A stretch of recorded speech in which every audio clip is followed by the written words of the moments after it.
But I started in high school, mostly using the sports products. And then it was really when I was training for the Olympics that I started realizing how important it was to have, two aspects of a product. One is quality, and then the other is purity. Olympic athletes are literally performing at the pinnacle of human potential. And so you have to have things that help you get there. But on the flip side, you're drug tested all the time. And if you're found with anything in your system, even if it gets there without your knowledge, you get a ban. So that's where Shaklee really shines. And I professionally partnered with Shaklee in 2007. I became a sponsored athlete shortly before I qualified for the Olympics. And I've been using them now at that point for, I guess, 11, 12 years. So it was much more of it wasn't as much of a professional deal as a acknowledgement that I'd grown up and as a Shaklee user and was going to the Olympics. The following year, I almost broke the world record. I had a very disappointing Olympics. I got injured during the training camp for the Olympics and almost didn't compete.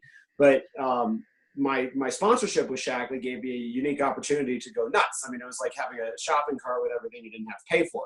So I started going. I went from using the sports products to realizing that the cleaning products were phenomenal and all this other stuff. And I just completely fell in love with the company. They didn't pay me any money. They just sort of let me have carte blanche between when I qualified in the Olympics. And I was like, these products rock. It was a lot more than just multivitamins to me at that point. Fast forward a couple years after that, in 2008, Shaklee had sponsored me and then Jessica Mendoza in the Olympics. And I trained at the Olympic Training Center for 12 years. I've known more Olympians than I can count. In fact, I just jumped off a conference call on the athlete committee. We had probably 30 Olympians on that call. And realized that there was this big, the problem of supplements and purity of supplements in the Olympics was huge. And some studies have shown as much as 80% of supplements are polluted or contaminated. And these come from big box stores. There's a big issue that's been going on in New York over 4 major stores, big box stores that were putting things in their products that were not on the label, particularly wheat. So if you're gluten intolerant and you're taking these products, that's a problem. So anyway, athletes were scared to death. And it just kind of came together in 2011 at a meeting I had with the marketing officer. In fact, I was talking to him and I said, the chief marketing officer, I said, I've been a good representative of Shaklee and I was trying to raise a few dollars to compete in the 2012 Olympics. And he said, honestly, we've been sponsoring the ski and snowboard team. And that hasn't been going well. The athletes don't, I feel like the athletes aren't using our products. And I said, well, that's, there's a lot of reasons behind that, but no, that's probably not happening. And he said, well, is there any way we could just connect with athletes? We've got these great products. You say the athletes need our products. And I said, yeah, I'll just, let me go talk to a bunch of athletes I know, and I'll tell them that Shaklee's a great company and that it's an ultra clean product and that they can take it while they're drug tested. So it was almost that casual. So we launched in 2011 and I didn't know. I mean, I had no idea where this thing was going to go. So in 2011, I literally just started walking around the dining hall at the Olympic Training Center and telling people, hey, I've been partnered with Shaklee for a few years and been taking them for 15 years, and it's an ultra pure product line. And I got no hits. People were skeptical, and that was actually good because they started, what Shaklee enabled me to do was allow people to start calling in and talking to the scientists and auditing the company. And then after a while, these athletes were like, okay, Eli trusts them, and I'm seeing lots of good things when I talk to the scientists. So we started getting athletes to sign up for the program, and it was just basically, we're going to give you products to train for the Olympics. In the 2012 Olympics, we had 17 athletes who won 7 Olympic medals, and they said this is a much better, Shaklee's all into authenticity. So they said this is a much cooler idea than what we've been doing of trying to sponsor some company to pretend like the people in the company like us. So we continued it in 2014. We had 25 athletes and 10 medals at the Sochi Olympics. In Rio, we had 37 athletes and expanded internationally. So we had 2 Egyptians who are actually in the process of migrating into the U.S. So they've actually lived in the U.S. for a number of years, and one will be competing for the U.S. in the next Olympics. We had Canadians and then a Mexican, one of only 5 Olympic medalists from Mexico. So now we're in the 4th Olympics of pure performance, and we've got 28 athletes competing, which is cool. So we got more than we had in the last Winter Olympics. We have no idea how many medals they're going to win, but it's really neat. It's really neat to be able to work with these athletes and help connect them to products that actually help them succeed. And the athletes just love what Shaklee does for them, and that's really cool. Now, why does that matter? You know, how many folks do you? I see some kids in the background, so I know we have parents here. This comes full circle for me. I got a 3-year-old son who's sitting upstairs that I got to go put down for his bedtime here after the call. And he was born at 1.5 pounds. And we spent 105 days in the hospital with him. And, you know, it's been a very traumatic experience for our family. He's doing extremely well now, but we have to be really careful because he had a tremendous amount of lung damage. So, you know, so we now use, like, my wife will not, when we travel, my wife makes us take Shaklee laundry detergents with us to wash his sheets in and his clothes. She will not allow him in anything that's not been washed in the Shaklee laundry products. You know, we only allow the non-chemical cleaners in our house. He takes Liquidly every day. In fact, I'm turning down a call on my watch here from Dr. Jamie McManus, the top doctor at Shaklee, because we're trying to decide if he stays on Liquidly or if we're going to move him to Incredibites. So this is not something I just recommend now for Olympic athletes. I mean, it's literally something you should see, like, you know, our cabinets upstairs are you know, filled with Shaklee products, and my son for dessert gets a Shaklee vitamin C. So, you know, we're very serious about integrating Shaklee into our healthy lives. It's very important for our son. I mean, to put this in perspective, my wife showed me our insurance bill last year. We have great insurance. We had $400,000 of medical bills. And that was with no hospitalizations last year. So, you know, probably the year before we had $800,000, and I credit the vast majority of the difference between when he was old enough, we got him on a Shaklee multivitamin regimen, and we were able to use things like Defend and Resist at appropriate levels to curb some sicknesses. So anyway, you can probably tell I'm pretty excited about Shaklee. I love everything about Shaklee. That's why I love jumping on these calls. So I'll turn it over and let you guys ask questions or whatever you want to do. All right, guys. Anybody want to start? Make sure you unmute yourself, though, here. So.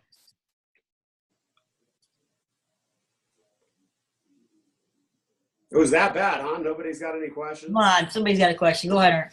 So I do have a question. So you did mention this a little bit earlier, but so how many of the former Olympic athletes that you competed with and that you work with do you keep in touch with today?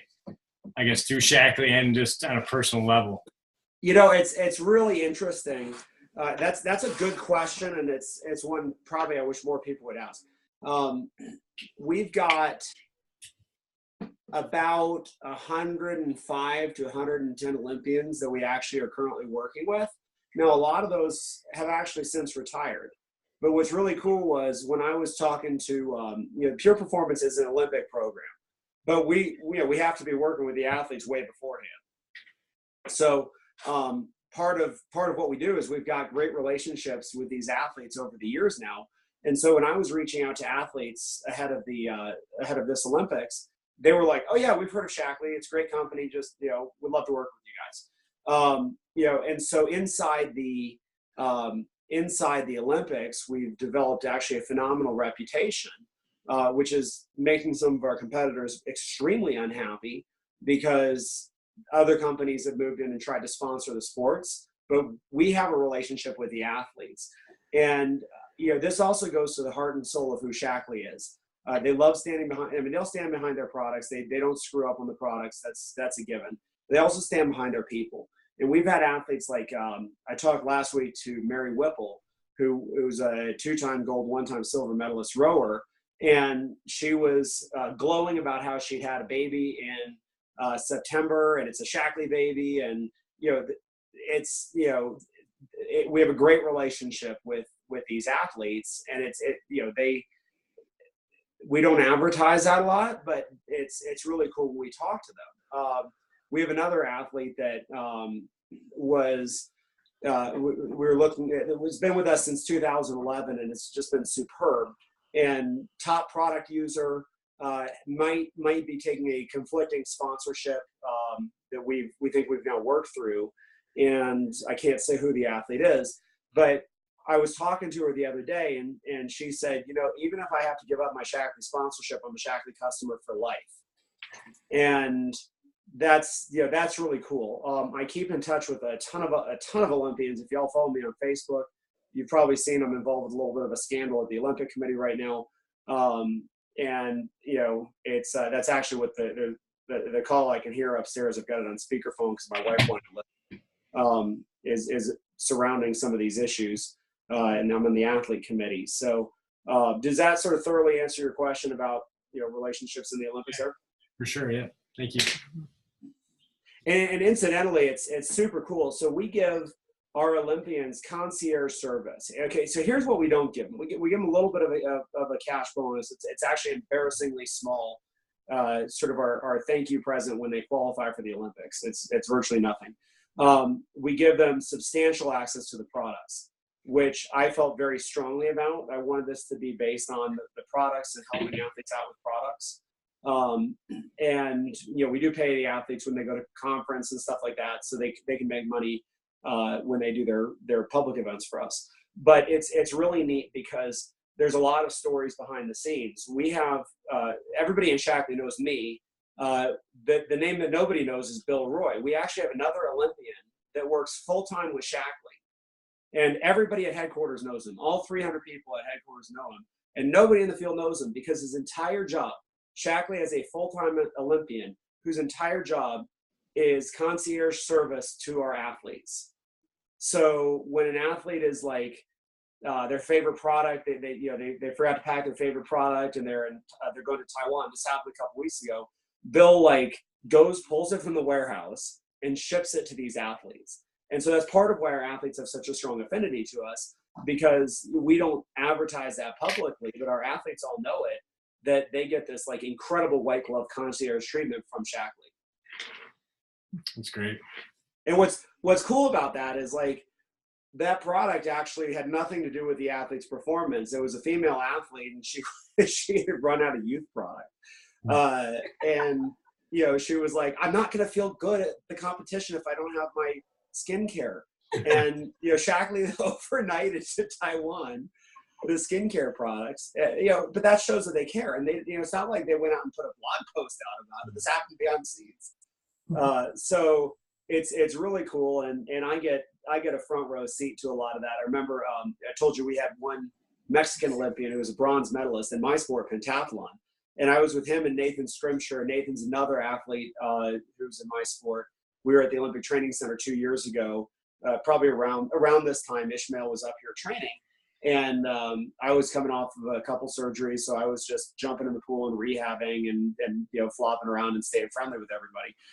But we went to lunch at the dining hall, and Ishmael was admonishing Nathan, who he was going to compete against at the Olympics, and said, Nathan, you have to take the life strip. Okay, this is the best thing out there. And he had this entire set of reasons for it.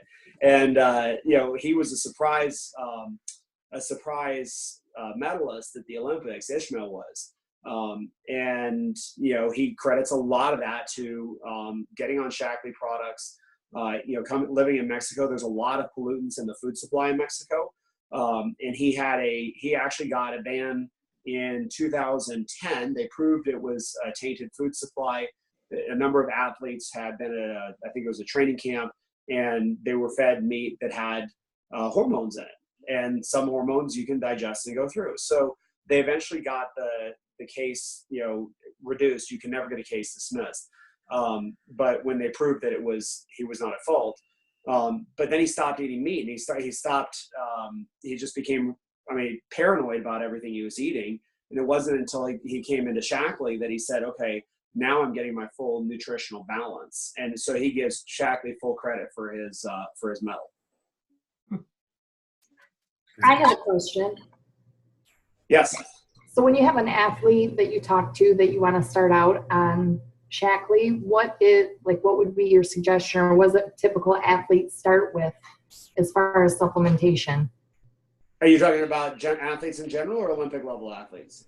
Athletes in general, because most of us here will never be Olympians, but I will never go. Don't worry, I'm in that boat too. I've been to all the Olympics I will ever go to. So anyway, I just saw that flash up. What products would I recommend? Right now I think it's almost unexcusable not to be on a multivitamin with the diminishing quality of our food sources. If you got people that are asking why supplement, just go look at any of the studies out there that show that the nutrient value, even of organics, is getting worse and worse. Now, in 10 or 15 or 20 years, I don't think that there will probably be multivitamins. I think we'll probably have targeted vitamins. That's in 15 to 20 years. And the reason for that is that, eventually we're all going to have genetic testing done that will tell us exactly what we're deficient in. And, we're going to be able to target that very specifically. We're not anywhere near that yet. And almost everybody is deficient in something because of an absorptivity problem, even if you eat a good diet. So I think just a general multivitamin is a really good start. Obviously I like the sports products. The new Recovery PM is fantastic. Take it at night. It helps you sleep, it helps soreness. I just had a hip surgery, pretty much a reconstruction about 6 weeks ago. And, I've been taking that at night because it really helps me. After my rehab, I'm pretty aggressive and I get pretty sore. So it helps with muscular soreness. So, overall, I'm even for athletes, I'm a big fan. Everybody should be on a multivitamin. If you're starting out, you don't want to make a huge investment. Get on Vitally. It costs the same as Centrum, but it's a whole lot nicer. If you got more money to put in, then get on Vitalizer. If you really are, if you're really a health nut, and you got the means, LifeStrip is fantastic. But everybody should be on one of those. And just because you can't afford Vitalizer doesn't mean you shouldn't get on Vitally. The sports drinks, by the way, that's another one. The old Performance, now Hydrate Plus and Hydrate, those are cheaper than Gatorade is. So people don't think twice about going to the store and buying a Gatorade. And Gatorade's horrible. Like if you actually look at what's in that, you look at a little shot box. It's got high fructose corn syrup in it. So a lot of athletes aren't aware of what they're taking and how dangerous some of those products really are. Our number one edible product ordered by Olympians is actually energy chews. So that's a good one to use if you want to talk to people and say, this is one of the top products used by Olympians. You just stole my question. That was my question. Yep. And I just saw one come in. What was my favorite sport of the 5 disciplines? I was really a run swim specialist. I was a Division I swimmer, and then was probably around national caliber running too. At the height of my competing, I was actually the second fastest run swimmer in the world. And now I can say the fastest clean athlete because the guy ahead of me got a doping ban. So I like that. I trained, to give you an idea of the kind of training I was doing and why Shackley was so important. My average week was over 20 miles swimming and 60 miles running, same week. So if you can imagine averaging and I always took a day off. So I would average 10 miles of running a day while swimming an average of 4 miles a day. So you can eat like 6,000 calories a day and it's awesome. It's as fun as it sounds. Mm-hmm. You can eat anything. But that's also, interestingly enough, even at that kind of caloric intake, it was still hard to get everything I needed. And I was constantly battling iron deficiencies. So I'll probably take iron the rest of my life. And then calcium, magnesium. That was the other thing. As I got the iron balanced out, it started leaching calcium out of my diet. And so I had to balance out when during the day I take calcium and magnesium because that causes cramping if you go deficient on those. I have a couple questions. How early are you seeing some of these athletes start prior to them becoming Olympians? And then do you see a lot of the you talk about the great Gatorade and stuff, but do you see a lot of that other athletes using that stuff at the Olympics? At the Olympic level, less so. We definitely see it in the younger sports. And, the big deal at the Olympic level is supplementation. I mean, it is one of the biggest issues in Olympic sports is supplementation. I have a friend of mine that is heading into a ban right now because he took an off-the-shelf product. And I told him before, don't do that. And he's not an Olympic athlete. He's a world team level athlete. So just one step below. But he got a bad product at a big box store. And so that's really at the Olympic level, which is what I sort of deal with. That's, I can't overstate how paranoid people are. Last year I was at Shackley headquarters with Courtney Matheson, who's a gold medalist water polo player. And I was talking about this, and I said, Olympic athletes are so unbelievably paranoid about this. And Courtney was there, and I said, Courtney, am I overselling this? She said, no, you could not possibly oversell how paranoid we are about accidentally taking a contaminated product. So anyway, I don't know if that answers your question. Let's see, can you still tell us who might be coming to Vegas Pure Performance Team? The answer is no, I cannot. I have an idea, though. I'm still working with Heather Chastain and the planning folks on that. And we've got some other cool things we're working on for Las Vegas. So until that comes to fruition, I can't talk about what we're doing in Vegas this year. Good try.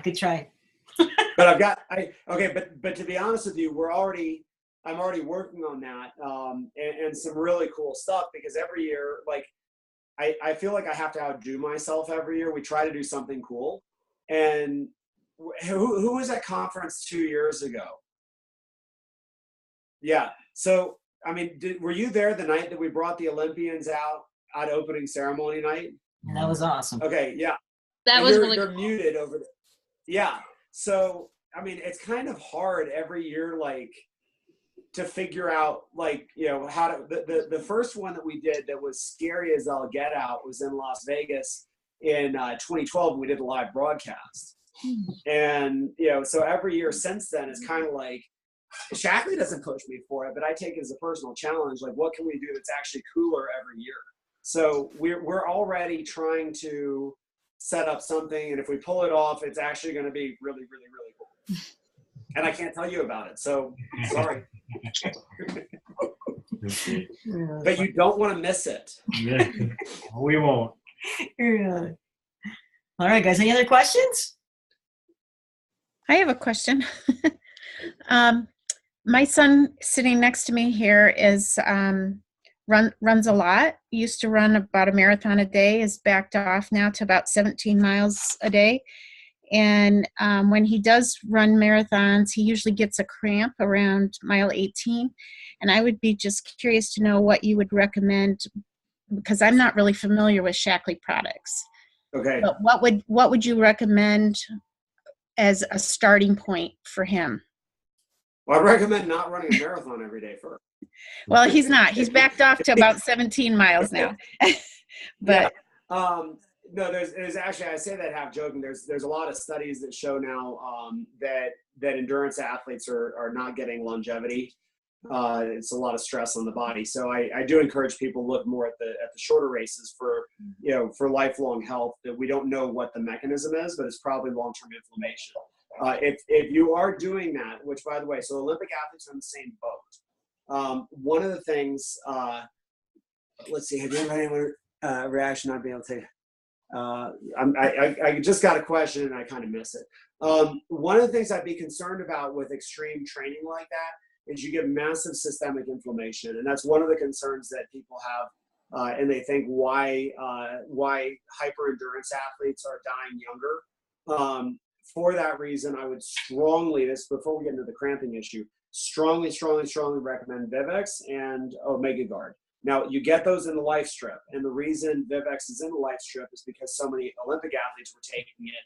It was originally an anti-aging compound, and then they decided to put it in the life strip because athletes were I just got a text from one of our Pure Performance athletes right here. He's trying to grab my attention for something, but I'll get it later. Athletes were feeling like it was helping them recover, and that makes a lot of sense. It's loaded with natural anti-inflammatories. So if you're dead set on doing that, which I did for many years, I was doing that level of extreme training. Natural anti-inflammatories are probably the thing that's going to preserve your life, and help your longevity. When you're dealing with cramping issues, I can't possibly diagnose it remotely, but I can tell you what's common. You're dealing with things like dehydration and calcium, magnesium, mineral deficiencies, so calcium, magnesium, or your glycogen is getting totally depleted. The product that used to be called Performance, that's now Hydrate Plus, is absolutely phenomenal for endurance athletes. So I'd start with that. It was designed to replicate what you burn when you sweat. And so for endurance athletes in particular, the Hydrate Plus energy drink is absolutely phenomenal. And if you're running that long, you're probably taking fluids with you. And so when I go on long, I've had both my hip labrums torn. That's why I can't run much anymore. Maybe this summer I can get back. But if I go for a 3 or 4 hour bike ride, I've got my Camelback on, and then I take quite a bit of the powder with me, and then I'll mix it in a bottle. So that helps quite a bit. But I'd also look at a multivitamin and then maybe a CalMag Plus. You can do chewable CalMag Plus or Osteomatrix. And you want to offset those when you're not taking iron, because the iron binds to the calcium. So I hope that wasn't too deep, but I hope that gives you some ideas. Thank you. Sure. All right, guys, I know we have to wrap up soon, so anybody else? Yep. I think I heard a yes. Oh, that was you. Sorry. I thought I saw another question here, but I don't know where it went. Stacy wrote, have you had anyone have a reaction or not able to take another vitamin or supplement for whatever reason until they found Shaklee and then not have that problem? I can't explicitly say so on the Olympic side, because most Olympians simply will not take supplements. They're just so paranoid about it. On the non-Olympic side, I have worked with so many distributors that I have heard more what I've heard about is people not getting, feeling like, hey, I don't want to take supplements because they're not working. Well, that's true. They don't work. The vast majority of them don't work. If you go to Walmart and buy a vitamin D that's synthetic, it just goes right through your system. You're not gonna absorb it. So I'm more worried with those products for non-Olympic athletes of the long term. Well, two things. Number one is, if you need vitamin B, you better get vitamin B, right? So, my wife just had a doctor's appointment last week, and the doctor said, okay, I want you to up your vitamin B consumption. Well, if you take something and you don't ingest it, you're not getting it. So that's problem number one. Problem number two is cheap supplements are oftentimes, we know they're not screened, and all that stuff that Olympians test hot for, that's the same stuff that you don't want in your system either, okay? And it's like putting bad fuel in your car. You're not going to necessarily feel it today, but I get really, really worried about the accumulation. You think through like omegas. So, Shaklee's fish oil is an omega compound. Shaklee sources this from Arctic fish. They test it for heavy metals. If you take omegas that are polluted, you can get lead, you can get heavy metals like lead that you're ingesting. You're not going to feel bad right away, but that's horrible for you. That's why we don't use lead-based paint anymore, is you shouldn't ingest this stuff. So I've never seen it on like an acute level. But I have very great concerns about it over time, because we know that eating lead is bad, and we know that there's lead in a lot of fish oils that's sold commercially right now. So you kind of put 2 and 2 together and say, if you take that for 15, 20 years, could cause some major problems. Great. Fully agree. All right, guys. Any last comments, or anybody want to say goodbye? I know it was really, again, we appreciate you taking the time. Now I want to. Hey, by the way, did any of y'all write letters to our Olympians? Did any of you do our Olympic writing program this year? We didn't. Nope. We didn't. We were going to, and we didn't. Project. All right. Well, we just I can't write about it on Facebook because we're in the blackout period. We delivered 6,000 personal letters to our athletes, and so I think there's going to be some cool stories about that. So next time, if we're able to pull that off, I strongly encourage you to do that. And it means a lot to the athletes to know. I had an athlete that did not do as well. They were 1/100th of a second off of winning a medal in luge, and I shared that post and I put it out there and I said, you can't know how proud we are of you. And he sent me a private message back and he was like, hey, thank you. And thank you, big thank you to the Shackley family for all you guys do. So, it does mean a lot that, these athletes consider you part of their team. So. That's awesome. All right. Well, All right. great. I hope that was interesting for you guys. I've got to run because I got to do some follow-up from this conference call we just had over these scandals in the Olympics that you've been reading about in the newspaper. So Thank you for being involved in that, and thank you for looking out for the athletes. It's appreciated. yeah, it's been tough. There's likely to be a massive shakeup. That the last 2 days we've had about 70 athletes on these calls we're part of the athlete council, so we represent all the athletes in the Olympics. And there's some systemic problems that are pretty nasty. So we're very committed to that. It's been very heartening to me that the Shackley network, we've got all these athletes that are standing up. We probably had 30 Shackley alumni who have joined in the fight to say we've got to get rid of our CEO that knew about the abuse and did nothing. So, I take a lot of pride that our Shackley athletes are willing to step out and be leaders too. So. Thank you. Anyway, all right. Well, thanks for having me on, and you all have a great night. Thanks, you too, Eli. Thanks, Eli. Mhm. All right. Bye. Yeah. Thanks. All right, guys, so I'm going to stop recording here.